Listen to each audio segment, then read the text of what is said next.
옛날에 어느 조그마한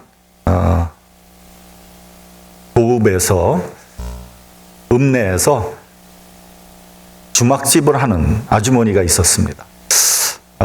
일찍이 남편을 여의고 어린아이 셋을 데리고 주막을 하면서 근근히 살아가고 있었습니다. 어느 날 손님이 두 사람이 들어왔어요.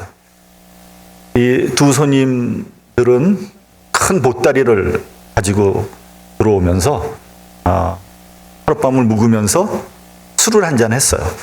그리고 그 다음날 아침에 일어나서 주인 아주머니에게 이렇게 얘기하는 거예요.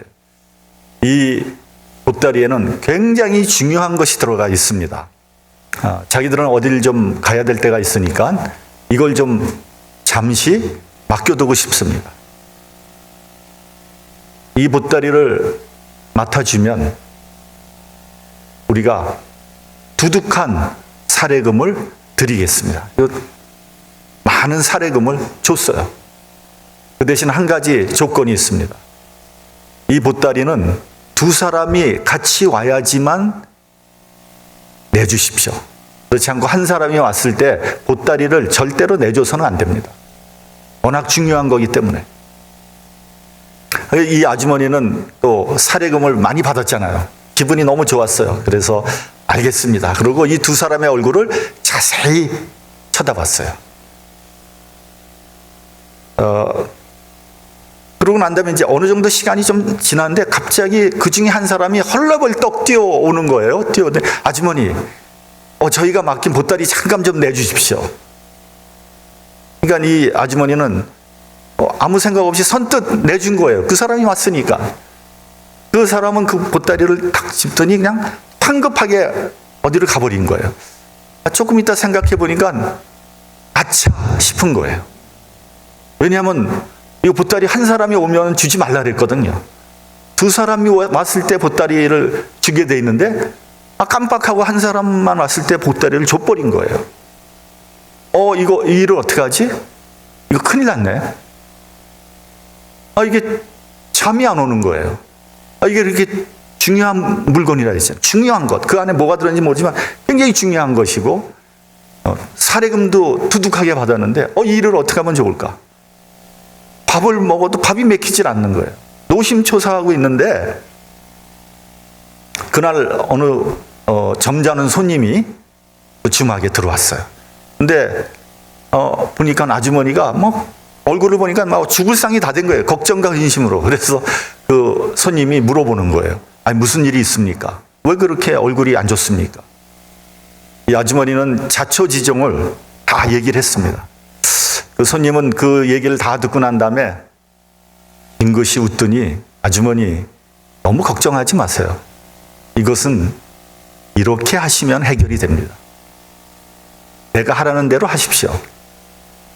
누가 와서 보따리를 달라 그러면 두 사람이 와야지 보따리를 주기로 했잖아요. 둘이 같이 오십시오. 그렇게 대답을 하십시오. 왜냐하면 보따리를 가져간 사람은 절대로 안 올 거니까. 보따리 안 가져간 사람이 보따리 찾으러 올 거 아니에요. 그러면은 두 사람이 같이 오십시오 하면은 이 문제는 해결됩니다. 그 아주머니가 가만히 생각해 보니까 그 말이 맞거든요. 그 다음부터 두 다리를 쭉 펴고 잤다는 거예요. 여러분, 이 얘기는 뭘 의미하냐면요. 우리들이 많은 걱정과 근심을 하면서 노심초사합니다. 근데 알고 보면은 별로 어려운 문제가 아니에요. 우리에게 지혜가 없던 거예요. 여러분, 우리에게 지혜가 있다면 우리 앞에 놓여져 있는 많은 어려운 문제들이 다 해결될 수 있습니다. 여러분, 하나님이라고 그러면 여러 가지 속성이 있는데 우리는 흔히 이렇게 얘기합니다. 지혜와 능력의 하나님. 그런데 여러분, 우리가 하나님의 능력에 대해서는 우리가 어느 정도 알고 있어요. 그리고 하나님께서 능력이 많으신 거에 대해서는 추호도 의심하지 않습니다. 전지전능하신 하나님, 무소부재하신 하나님, 창조의 능력을 가지신 하나님, 절 좀 도와주세요. 예컨대 병든 사람은 내 병 좀 고쳐주세요. 사업을 하는 사람은 사업 잘 되게 좀 해주세요. 우리 자녀들 훌륭한 사람 되게 해주세요. 그렇게 기도합니다. 그 기도가 하나님 뜻에 합당하다면 하나님께서 그런 모든 기도를 다 들어주실 수 있는 능력의 하나님인 거죠. 그런데 하나님의 또 다른 특성이 있습니다. 지혜의 하나님이에요. 그런데 우리는 하나님의 지혜에 대해서 잘 모릅니다. 그리고 별 관심이 없어요. 그러나 여러분, 하나님의 지혜는 우리의 상상을 초월하는 겁니다. 우리가 매사에 근심 걱정하고 번민을 하는 것은 사실은 아까 말씀드린 것과 같이 지혜가 없기 때문에 그럽니다. 만약에 우리가 하나님의 지혜를 가지고 있다면 우리는 평안을 누릴 수 있습니다. 사람은요, 미련해서 자기 앞에 놓여 있는 것 뺏기는 보질 못해요. 자기 욕심에 사로잡혀서 엉뚱한 일 하다가 우린 망하고 맙니다. 그런 일들이 너무 많아요. 우리에게 하나님의 지혜가 조금이라도 있었다면 우린 그런 망하는 길로 들어서지 않을 거예요. 누가 망하고 싶겠습니까? 근데 지혜가 없기 때문에 그렇게 망하거든요. 예를 들면요, 우리가 짐승을 잡을 때 이게 통 안에다가 먹이를 딱 걸어놓고 짐승이 들어오기를 기다리잖아요. 짐승이 그 먹이를 보고 통 안으로 지발로 걸어 들어가는 거예요. 지발로. 그러다가 먹이를 탁 잡아채면 통의 문이 텅 닫혀버려요. 스스로 죽음의 길로 스스로 들어가는 거예요. 누가 들어가라 그런 거 아니에요. 자기가 그 먹이를 먹느라고 다른 걸 못 보는 거예요. 그냥 들어가는 거죠. 이와 똑같은 거예요. 우리는 지혜가 없다면 우린 스스로 망하는 길로 아마 걸어 들어갈지 모릅니다. 우리는 자신의 고집과 무리한 계획을 이루기 위해서 노력하다가 스스로 망하고 맙니다. 이거는 하나님의 지혜가 없기 때문에 그런 거예요. 그럼에도 불구하고 우리는 하나님의 지혜를 구하지 않습니다. 그러므로 내 뜻이 이루어지지 않고 어려움에 봉착했을 때 우리는 이렇게 기도해야 됩니다. 하나님, 저에게 하나님의 지혜를 주십시오. 우리의 뜻과 계획대로 이루어져야지 우리는 좋다고 생각하는데 사실은 우리는 고난과 역경을 통해서 지혜를 얻게 됩니다. 독일 베를린에 있는 막스 플랭크 교육연구소에서 15년 동안 1,000명을 대상으로 지혜에 대해서 연구를 했다고 합니다. 연구소는 오랜 연구를 통해서 지혜를 갖고 있는 사람들이 가지고 있는 공통점을 몇 가지 찾아냈다는 거예요. 지혜 있는 사람들은요, 첫째, 고난을 체험하고 역경을 극복한 경험이 있다. 지혜 있는 사람들. 두 번째, 가난한 환경에서 자란 경험이 있다. 세 번째, 일찍이 인생의 어두운 단면을 체험한 경험이 있다. 연구소의 결론은 뭐냐면 인생의 고난과 역경을 통해서 사람들은 지혜를 얻었다. 이렇게 발표를 했습니다. 그러므로 평안하고 순탄한 인생이 반드시 좋은 것만은 아닙니다. 우리는 부자나 권력자가 되기 이전에 지혜 있는 사람이 되고자 해야 합니다. 오늘 본문 6절은 이렇게 말씀합니다. 본문 6절을 보면 지혜를 말하는데 이는 이 세상의 지혜가 아니요 또 이 세상에 없어질 관원의 지혜도 아니라 그랬어요. 세상적인 우리 본문 7절을 한번 같이 봉독을 하죠. 본문 7절. 자, 시작. 오직 비밀한 가운데 있는 하나님의 지혜를 말하는 것이니 곧 감추었던 것인데 하나님이 우리의 영광을 위하사 만세 전에 미리 정하신 것이라. 자, 여러분, 하나님의 지혜가 있는데 이것은 만세 전에 미리 정하신 것이라고 되어 있어요. 그러니까 여러분, 세상적인 지혜는요, 지금 당장 보면 그럴듯해 보여요. 잘 될 것 같아. 근데 길게 보면 어리석은 일이라. 그러므로 우리는 곧 없어질 세상의 지혜가 아니라 만세 전에 미리 정해진 하나님의 지혜를 가져야 될 거예요.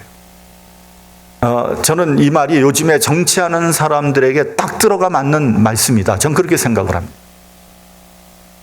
여러분, 한국을 한번 보십시오. 정권이 바뀌니까 과거에 권력을 가지고 큰 소리 땅땅 치던 사람들 여러 명이 감옥에 갔어요. 근데 제가 보기에요, 만약에 또 정권이 바뀌면 지금 이 정권에 있는 사람들도 여러 명 감옥에 갈 것 같아요. 이런 악순환이 계속 될 것입니다. 전에도 있었고요. 근데 얼마나 바보 같은 짓입니까? 그렇게 공부 잘하고 그렇게 총명하고 똑똑한 사람들, 세상적인 지혜라면 둘째 가라면 서러운 사람들이, 그런 사람들의 결론이 뭡니까? 감옥이에요, 감옥. 여러분, 미국은 어떻습니까? 미국의 트럼프 대통령을 비롯해서 그의 행정부에서 일하는 사람들, 지혜롭게 하겠죠. 근데 제가 보기엔 굉장히 어리석어 보여요. 아메리카 퍼스트라고 외치면서 공장을 미국으로 다 끌어들이는 거예요. 그리고 무역 협정을 새롭게 갱신합니다. 그러면 당장은 미국에는 유리하겠죠. 왜냐하면 미국에 유리하게 그런 모든 것을 할 거니까요. 그러나 더 크게 보면, 더 길게 보면 저는 손해라고 생각합니다. 여러분, 지구촌은 이제는 한 경제권이에요. 미국만 잘 살면, 미국만 잘 되면 다른 나라는 어떻게 되는 겁니까? 다른 나라가 가난해지면 궁극적으로 미국 기업의 물건들을 누가 사겠습니까? 요즘은 다 글로벌 기업이잖아요. 미국에서만 파는 게 아니라 전 세계에 파는 거 아니에요. 다른 나라에 돈이 없는데 그 물건을 어떻게 사겠어요? 그러니까 같이 다 잘 돼야 잘 살아야 되지 않겠습니까? 또 여러분들 다 아시는 바와 같이 한국의 방위비를 5배, 6배 올려서 청구를 했다고 합니다. 협상이 타결되지 않으니까 미군 부대에서 일하는 한국인 국무원들의 봉급을 못 주겠다. 그래서 무급 휴가를 가라. 이렇게 했다고 합니다. 그렇게 때를 써서 조금 더 많이 받아냈다고 한번 해봅시다. 당장은 이익이 되겠죠. 그러나 한국 국민들의 그 상한 마음은 어떻게 할 거예요? 제가 그 뉴스의 그 댓글들을 보니까 주로 이런 댓글이에요. 이러려면 차라리 미군 철수해라. 아니면 미국 무기 사지 말자. 이걸 어떻게 할 거예요, 이게? 그런 바보 같은 짓이 어디 있냐고요. 예를 들자면 너무 많아요, 사실은. 이런 것들이 다 전형적인 세상적인 지혜요, 없어져 버릴 지혜예요. 근데 저는 이렇게 생각합니다. 이 세상에서 가장 지혜로운 사람은요, 내가 별로 아는 것이 없다는 것을 아는 사람이에요. 내가 어리석다는 것을 아는 것이 지혜예요. 여러분, 이 세상에서 잘난 척하는 사람들처럼 어리석은 사람이 없어요. 여러분, 좀 졸려워요? 우리 한번 다 같이 한번 해봅시다. 잘난 척 하지 말자. 잘난 척 하지 마세요. 성경을 보면요, 빌라도는 아주 지혜 있는 척 했어요. 예수님을 재판할 때 뭐라고 했습니까? 예수님에게 진리가 뭐냐? 이렇게 지금 비참하게 죽어가면서 네가 얘기하는 진리란 게 도대체 뭐냐? 이 친구 되게 웃기는 친구네? 이런 반응이었어요. 여러분, 누가 누구를 웃기는 겁니까? 빌라도는 지혜 있는 척 했지만 하나님의 지혜를 볼 수 있는 눈이 전혀 없었습니다. 그래서 그는 천추의 한을 남겼어요. 빌라도의 마누라가 뭐라 그랬어요? 예수님에 대한 일은 상관하지 말라 그랬잖아요. 그래서 마누라의 말만 들어도 손해보지는 않는다, 이런 말이 나온 거예요. 다 같이 한번 해봅시다. 마누라의 말만 들어도 손해보지 않는다. 아니, 안 입고 와요? 네? 남편들 한번 다 같이 한번 해봐. 남자들, 마누라의 말만 들어도 세 사람에서 세 사람 지금.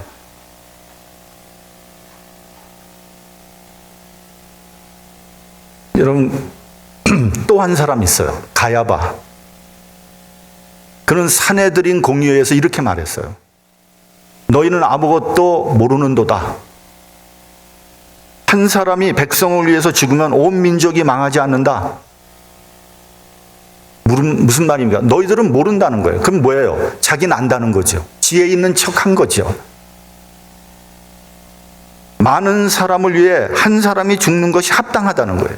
소위 이것을 공리주의라고 하는 공리주의. 대를 위해서 소가 희생해야 된다. 이런 거예요. 이건 세상 지혜예요. 이건 세상 논리예요. 그래서 어떻게 했습니까? 예수님은 십자가에 못 박았잖아요. 그래서 이스라엘이 평안해졌습니까? 잠시는 평안해졌어요. 그런데 불과 30년 후에 이스라엘은 처절하게 망했고요. 2000년 동안 나라 없이 온 세계를 떠돌아다니면서 고통을 당했어요. 가야바는 역사에 씻을 수 없는 죄를 지었어요. 이것이 세상의 지혜예요. 그때는 한 사람만 못 박으면 죽여버리면 모든 문제가 해결될 줄 알았죠. 천만의 말씀. 그러면 하나님의 지혜는 뭡니까? 감추어져 있다 그랬어요. 드러나지 않습니다. 성경 속에, 언약 속에, 상징 속에, 예표 속에, 역사 속에 가려져 있는 거예요. 그래서 일반 사람들은 알 수 없어요. 죄악 속에 있는 사람들은요, 영혼이 어두워졌기 때문에 더더욱 모릅니다. 우상 숭배하는 사람들, 미신에 빠져 있는 사람들, 알 수가 없어요. 들어도 모르고 보아도 모릅니다. 불신자들 몰라요. 하나님의 지혜가 뭔지 모릅니다. 누구나 교만해지면 어리석어집니다. 스스로 되게 똑똑해 보여도요, 미련하고 불쌍한 사람들이에요. 여러분, 성경에서 지혜의 근본을 뭐라 그랬습니까? 하나님을 경외하는 거라 그랬어요. 그리고 그리스도의 십자가라 그랬습니다.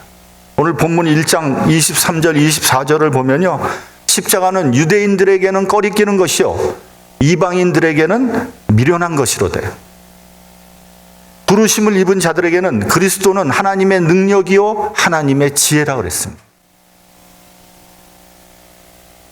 예수의 십자가를 바라보고 저것이 하나님의 지혜다, 혹은 그 십자가가 우리의 모든 문제를 해결한다, 이렇게 고백하는 사람이 그리스도인이에요.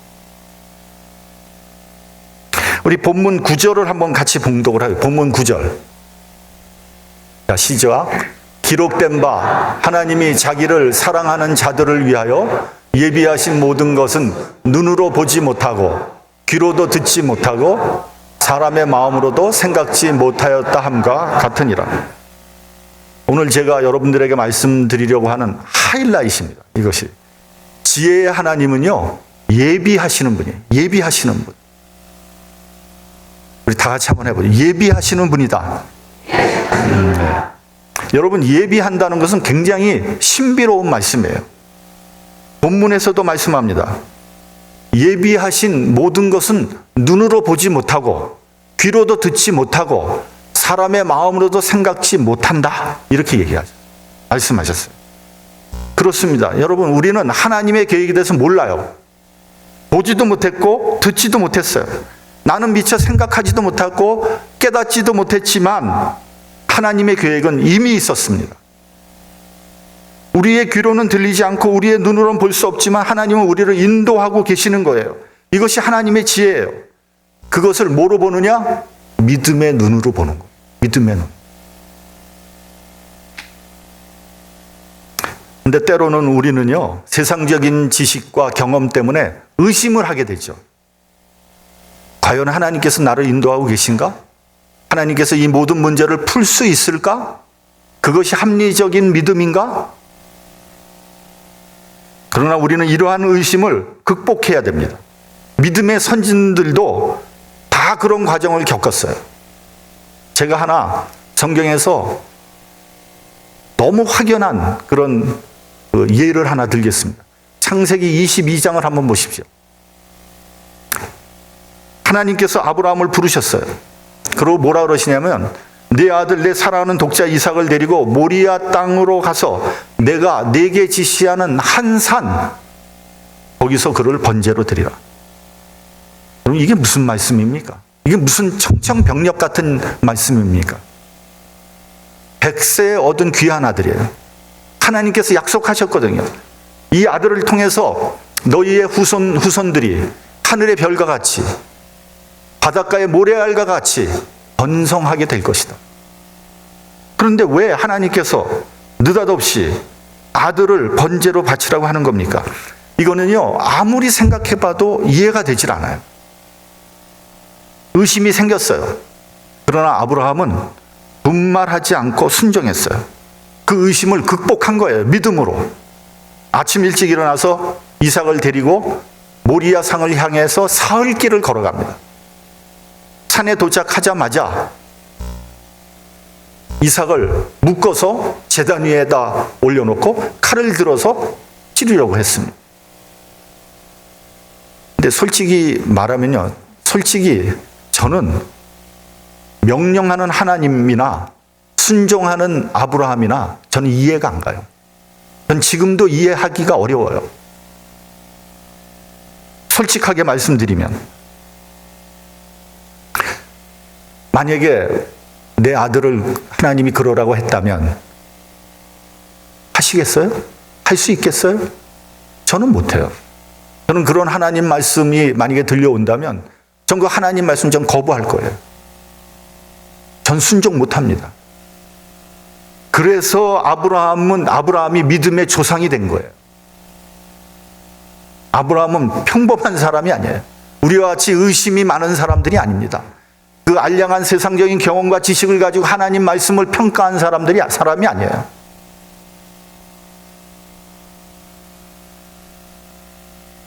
그때 하나님께서 말리셨어요. 그 아이에게 내 손을 대지 말라.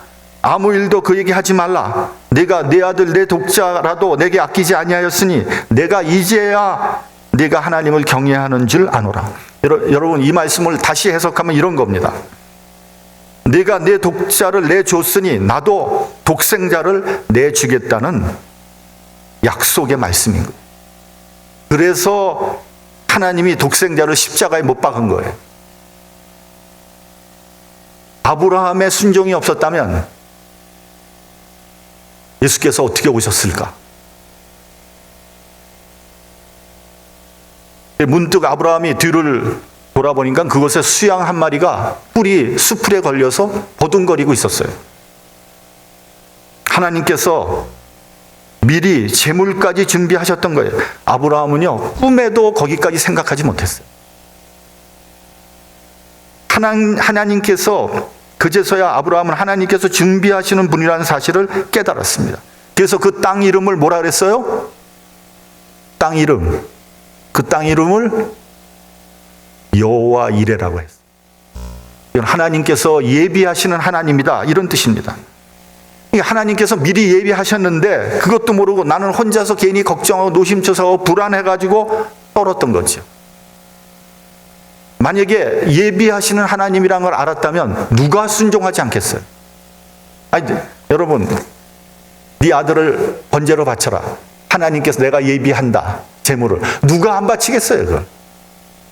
다 바치죠. 그래서 하나님께서 우리에게 믿음을 요구하시는 거예요. 믿음이 승리하는 아름다운 순간인 거죠. 사실 여러분, 성경에 있는 수많은 이야기들이 다 그 얘기를 하는 거예요, 지금. 하나님이 계획하고, 하나님의 계획이 있어요. 이미 하나님의 계획이 준비가 되어 있어요. 하나님이 모든 것을 다 예비하십니다. 우리가 예비할 거 아무것도 없어요. 다만 우리는 순종함으로써 그 하나님의 계획에 쓰임 받을 뿐이에요. 그러므로 걱정할 필요가 없어요. 왜요? 실행하시는 분은 하나님이기 때문에. 여러분, 탕자의 비유를 보십시오. 탕자는 유산을 받아가지고 저 멀리 외국으로 떠났잖아요. 의기양양하게 떠났어요. 아마 이렇게 생각했어요. 내가 반드시 성공해서 돌아오리라. 성공은 무슨 성공이에요? 허랑방탕하게 다 써버렸죠. 그리고 집으로 돌아갈 수가 없는 거예요. 돌아가고 싶어도 못 돌아가요. 무슨 염치로, 무슨 낯짝으로, 무슨 용기로 돌아갑니까? 근데 배가 고프고 굶어 죽게 생겼어요. 이건 다른 방법이 없어요. 갈 데가 거기밖에 없는 거예요. 할 수 없이 집으로 돌아갔어요. 아버지께서 받아주실지 안 받아주실지 내쫓으실지 아니면 진짜 좁힐지 어떻게 알겠어요? 모르는 거죠. 그런데 아버지는 버선발로 뛰어나와서 다시 아들로 받아줍니다. 새 옷을 입히고 가락지를 끼우고 잔치를 벌이는 거예요. 그때 이 탕자는 무슨 생각을 했을까? 무슨 생각했을까요? 야, 이럴 줄 알았으면 일찍이 돌아올 걸. 내가 객지에서 그렇게 고생을 했는데, 정말 죽을 정도로 고생했는데 내가 헛고생했구나. 그 생각하지 않았겠어요?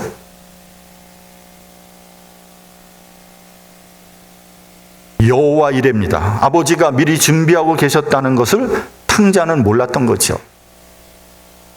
나는 걱정하고 노심초사했지만 하나님께서 벌써 아시고 준비하고 계신다는 것을 우리가 알아야 합니다. 그것이 바로 믿음이에요. 사도 바울은요, 고린도 후서 12장 14절에서 아주 재미있는 말씀을 합니다. 어린아이가 부모를 위하여 재물을 저축하는 것이 아니요 부모가 어린아이를 위해서 하느니라. 여러분, 우리가 자녀를 키울 때 자녀 보러 뭐 하라 그럽니까? 야, 네가 가서 돈 벌어 와가지고 네가 가서 이 모든 일을 처리해. 그렇게 합니까? 아니요. 부모가 다 준비하잖아요. 똑같다는 거예요. 저는 우리 교회 건축을 하면서 또 교육관을 지으면서 이 여호와 이레라는 이 말씀을 너무 실감나게 경험했어요. 얼마나 많은 밤을 근심과 걱정으로 보냈는지 모릅니다. 우리 교인들은요, 저를 태평한 사람으로 압니다. 우리 목사님은 천하태평이야. 그렇게 보이죠. 제가 표현을 안 하니까. 겉으로 웃으니까. 아무 말도 안 하니까. 근데 그것은 모르는 소리예요. 제가 보기보다는 신경이 날카로운 편입니다. 저는 어디 잠자리가 바뀌면요, 잠 못 잡니다. 여기 누가 바스락거리면 잘 못 자요. 고민이 되면요, 밤잠 못 잡니다. 그냥 엎치락 하면서 이렇게 잠이 들만 하면 알람이 울립니다. 새벽 기도 시간이 된 거예요. 그럼 나와야죠. 그래서 제가 이렇게 푹 늙었잖아요. 저 나이보다 굉장히 어려 보였거든. 근데 지금 저 거울을 보니까 팍싹 같더라고요. 신경 쓰니까. 뭐 이 정도면 됐겠지 생각하는데 돈이 또 모자라는 거예요. 모자라도 뭉텅뭉텅 모자라는 거예요. 누구에게 말할 수 있습니까? 이 사정을 누구에게 얘기를 해야 됩니까? 아무한테도 얘기할 수 없어요. 누구에게도 부담 줄 수 없어요. 혼자 끙끙 앓고 있는 거예요. 기도할 수밖에 없죠. 근데 여러분, 그러다 보면 어느새 채워져 있어요. 신기해요. 마치 까마귀가 엘리야에게 먹을 것을 갖다 주듯이 사르밧 과부가 그 통의 기름이 채워지듯이 그 병의 기름, 그 통의 가루가 채워지듯이 없어질만 하면 채워져요.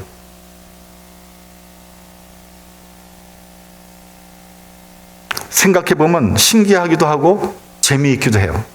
야, 여러분, 뭐 우리 교회 성도들의 그 삶을 다 알잖아요. 빤해요. 우리 교회 뭐 부자 한 사람도 없어요. 근데 그게 신기하게 채워지는 거예요.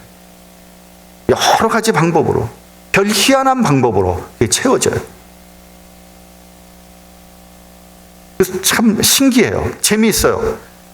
근데 또 하라고 하면은 정중히 거절하겠어요. 못하겠어요. 이제는 더 이상 안 합니다. 여러분, 제 손에 장을 지져보세요. 제가 하나 안 합니다. 너무 힘들어요. 너무 힘들어.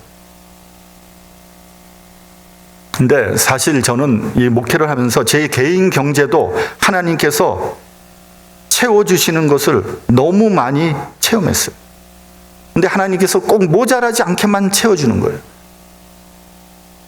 아주 그냥 딱 필요한 만큼만 채워주는 거예요. 근데 여러분, 저만 그런 체험한 건 아니에요. 제가 보기에 이민 생활을 하는 우리 모든 성도들이 다 그런 체험이 있을 거예요. 다만 그것을 깨닫지 못하고 있는 거죠. 그것을 내 신앙으로 승화시키지 못하는 거지. 그것을 내 것으로 만들지 못하는 거예요. 여러분, 이민 생활하면서 얼마나 어려운 일들이 많았어요. 그런 일들을 굽이굽이 넘어갔잖아요. 근데 그것이 여러분 하나님의 지혜로 들어와야죠. 여러분의 신앙으로 체득해야 되는 거 아니겠어요? 오늘 본문 10절을 보면 성령으로 우리에게 보이셨다 그랬습니다. 성령으로 깨닫게 되는 거예요. 아, 이거 하나님께서 도우시는구나. 그게 성령으로, 일반 사람들은 그건 될 때 되니까 된 거지, 내가 노력해서 된 거지, 우연히 된 거지. 아니요.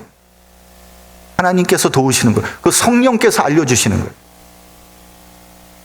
하나님께서 이 세상을 사랑하사 독생자를 주셨어요. 십자가에서 당신의 사랑을 확증했습니다. 근데요, 교회 다니면 이 소리 얼마나 많이 들어요. 매주 듣는 소리가 이 소리잖아요. 이 말씀이잖아요. 근데 절대로 하나님 사랑 못 깨달았습니다. 절대 못 깨달아요. 어떻게 깨달아요? 성령에 의해서 깨달아지는. 성령이 여러분들 마음에 감동할 때 이 절절한 사랑이 깨달아지는 거예요. 그래서 여러분들이 그 사랑 앞에 울고 녹아버리는 거예요. 넘어지는 거예요. 그 앞에 쓰러지는 거예요. 그러고 나면 여러분들의 삶이 새로워져요. 완전히 전과는 다른 뉴 라이프가 되는 거예요. 기쁨과 감사로 넘치게 되는 거예요. 이 사랑이 성령에 의해서 깨달아지기 전에는 솔직히 얘기해서 의자만 덮이고 가는 거예요.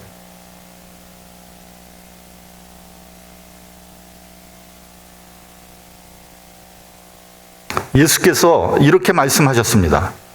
너희는 마음에 근심하지 말라. 하나님을 믿으니 또 나를 믿어라. 내가 너희를 위하여 처소를 예비하러 간다. 여러분, 하나님께서는요, 이 세상에 있을 때만 예비하시는 분이 아니라 저 세상에 가서도 예비하신다는 거예요. 처소 준비하겠다 그랬잖아요. 걱정할 필요 없다. 안심하고 죽어라. 말이 좀 이상하네요. 안심하고. 근데 사실 그 말씀이거든요, 이게.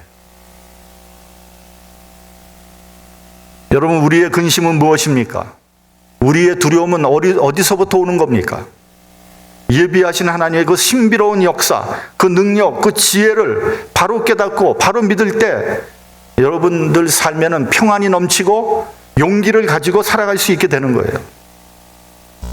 여러분, 농부가 땅에 씨를 뿌릴 때는요, 봄에 싹이 나올 것을 믿기 때문에 뿌리는 거예요.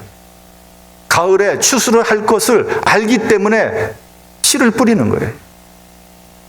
그러므로 여러분, 낙심하지 말고 씨를 뿌려야 합니다. 그것이 하나님의 뜻이에요. 예비하시는 하나님을 믿고 담대하게 신앙생활하는 저와 여러분이 되시기를 주님의 이름으로 축원합니다. 기도하겠습니다.